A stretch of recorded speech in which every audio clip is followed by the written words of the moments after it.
أكبر دليل على نقاء يعني هذه الدعوة التي أسأل الله عز وجل أن يبارك فيها ويبارك فيكم وفي سواعدكم.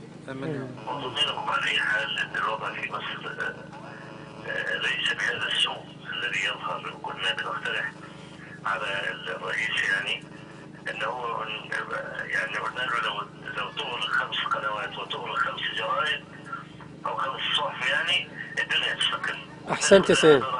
إن مفيش إطلاقا أي سلبيات والكلام ده، كانت تعرف طبعا تعرف الظروف المحيطة بمصر. نعم. فهي يعني يعني ما ترونه يشبه فقاقيع الماء والزبد الذي يظهر على وجه الماء، يعني يملأ سطح النهر يعني، لكنه ليس بمؤثر.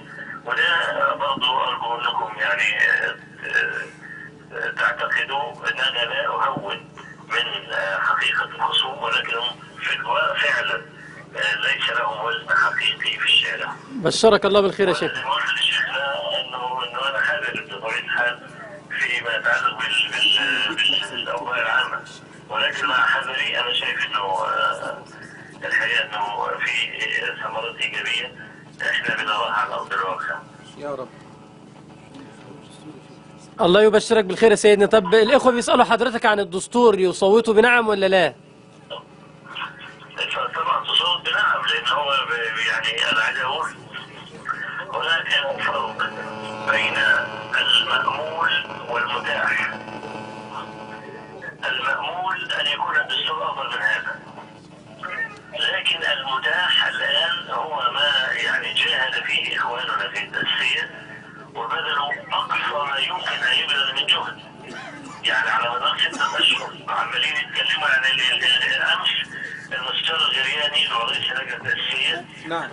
لما طبعا كله سنة الدستور قال ان كل مادة من مواد الدستور ال 225 اخذت 300 ساعة مناقشة. نعم. كل مادة حوالي ب 300 ساعة مناقشة. فانا عايز اقول انه يعني اخواننا اللي جوه التأسيسية بذلوا مجهودا كبيرا جدا في سبيل وضع ضوابط اخلاقيه، يعني كل شيء كان يمس الاسلام او يظهر جريحه الاسلام كانوا ياخذوا ضده. فاستطاعوا ان هم يحطوا ضوابط اخلاقيه، يقول لك من اخلاق المجتمع والكلام ده كل اللي قدروا يعملوه. وفي الاخر احنا بنقول الدستور هو عباره عن مواد عامه، العبره بالقوانين. العبره بالقوانين يعني هو مثلا الحريات موجوده في الدستور مطلقه في حدود اللي يقول لك في حدود اخلاقيات المجتمع. اخلاقيات المجتمع احنا لسه الحمد لله مجتمعنا لا متحلل ولا الى اخره والكلام. فده القانون هو الايه، هو العبره بالقانون مش بالدستور. الدستور ما هي مواد عامه مش ممكن تحكم بيها، انما تحكم بايه؟ تحكم بالقوانين.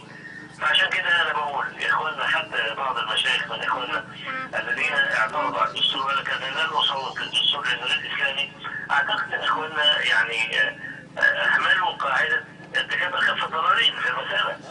الله يفتح عليك يا شيخ. هو احنا كان قدامنا سبيل ان احنا نصل الى الكمال وتركنا هذا الامر؟ صحيح. نعم. اطلاقا.